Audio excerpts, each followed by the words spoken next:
Magandang umaga po. Tuloy!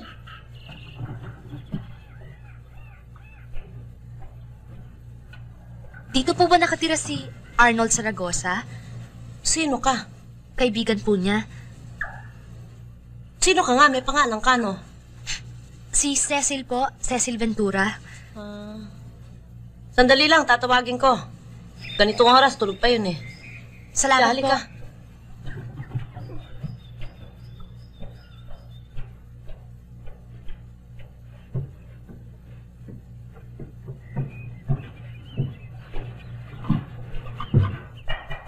Arnold! Arnold! Ano? Sino yan? May humahanap sa'yo dito! Babae! Cecil daw! Ano? Cecil Ventura daw! Nandito sa ibaba!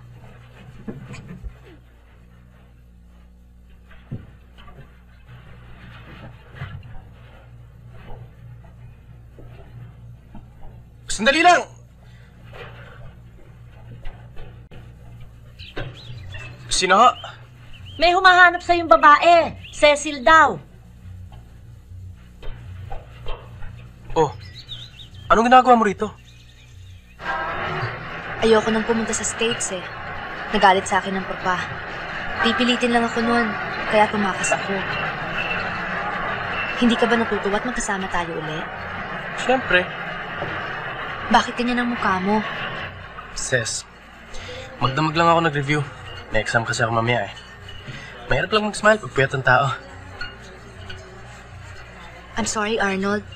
Kasalanan ko rin naman eh. Pinigla kita. Wala naman akong tiyempong mag-long distance man lang kasi baka mabuko ko ng papa. Kaya sabi ko, bahala na lang. Paano ngayon? Anong gagawin natin? Hindi ba sabi mo sa akin bago ka umalis sa Manila, mahal mo ko? Mahal mo pa ba ako, Arnold? Of course! Kung talagang mahal mo ko, hindi ka makakapayag na magkahiwalay tayo. Huwag kang mayak dito. Jai. Arnold, hindi na ako makakauwi sa amin eh. Sige, magpapakasal tayo. Napipilitan ka lang yata. Sabi ka nung sabi sa akin, mahal mo ko. Hindi, ba't ako mapipilitan? Mahal na mahal kita. Thank you, Arnold, ha? Mahal na mahal din kita.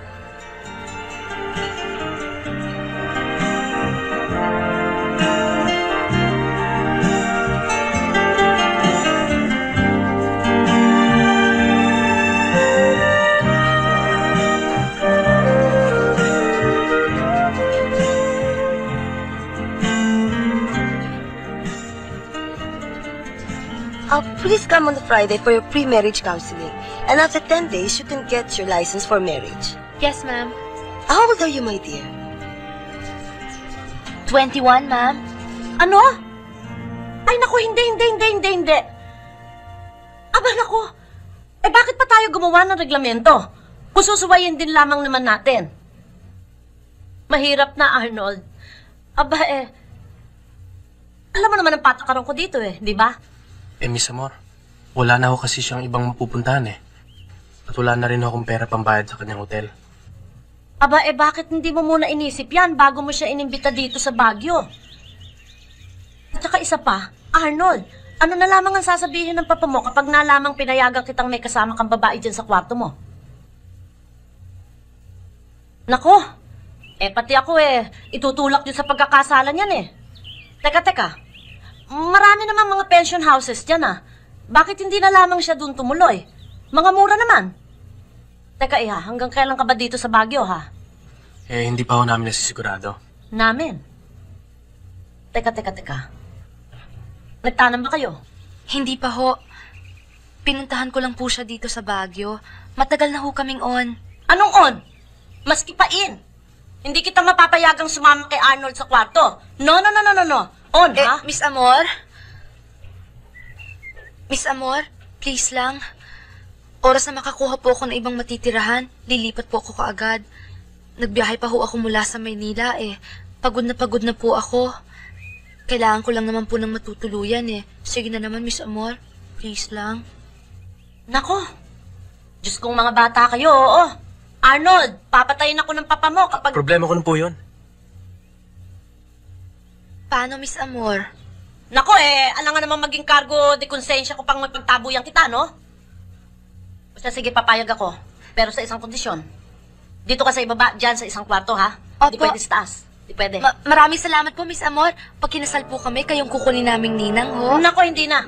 Huwag niyo na ako idamay dyan sa mga... Marami na akong problema sa buhay. Maraming salamat po.